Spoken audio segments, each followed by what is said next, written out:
Kung mahirap ka, magsipag ka.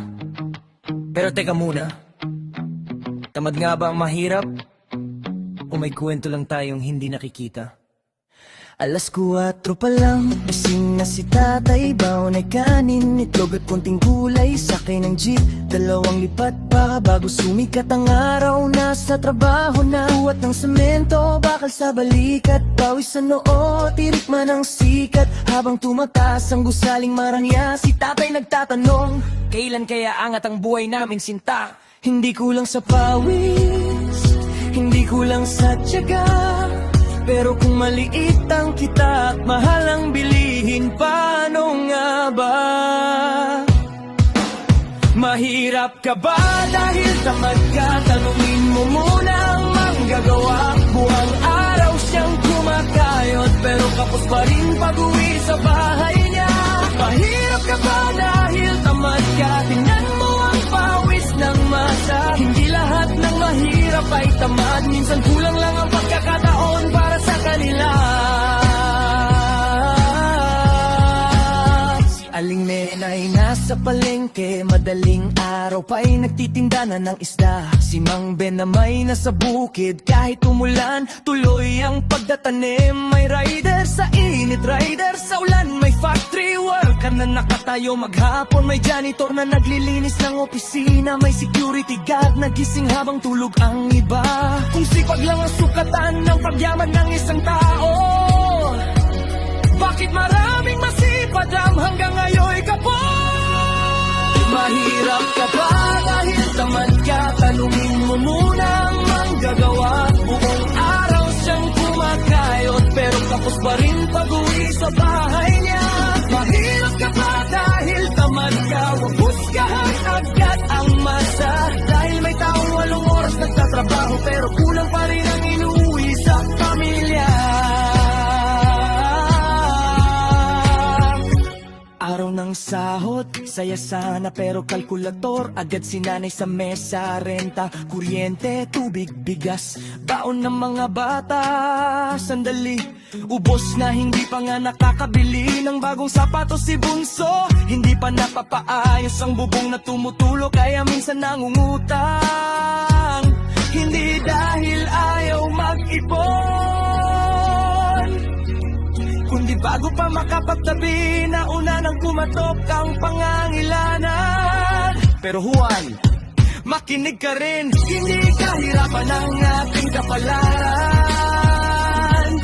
Kung may pagkakataong matuto, matuto. Kung may trabaho mas maayos, subukan mo. Mag-ipon kung may maitatabi, matutong humawak ng pera. Hanapin ang pagkakataon, pero huwag mong malitin ang taong nagsisimula ng mas malayo sa finish line. Madaling sabihin, diskarte lang yan. Magtrabaho ka kasi. Mag-ipon ka. Pero kaibigan, paano mag-iipon kung sapat lang ang sahod hanggang susunod na sahod? Paano mag-aaral kung kailangang magtrabaho? Paano kukuha ng oportunidad kung pamasahe pa lang? Problema na, mahirap ka ba dahil tamad ka? Hindi ganon kasimple ang problema. May sipag, may tiyaga, may pangarap, pero kailangan din ng pagkakataon ng masa.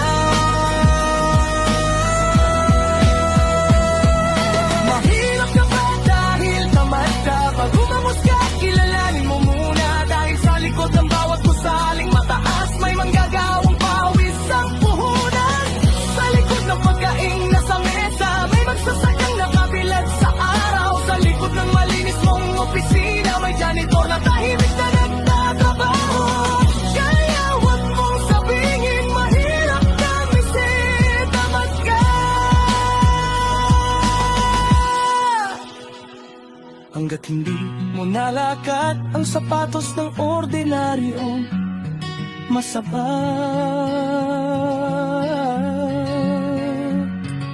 Hindi lahat ng masipag ay mayaman, at hindi lahat ng mahirap ay tamad.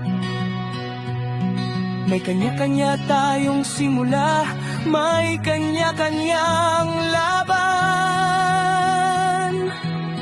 Kaya sa halip na manghusga, bigyan ng trabaho.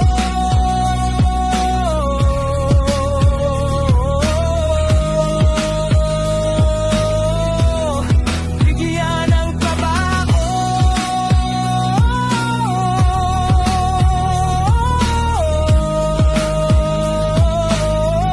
Bigyan ng patas na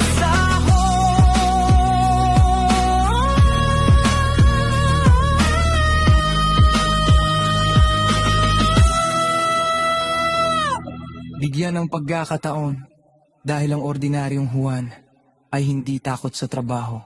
Ang hinihingi lang niya, sana ang kanyang pawis. May katumbas na pag-asa.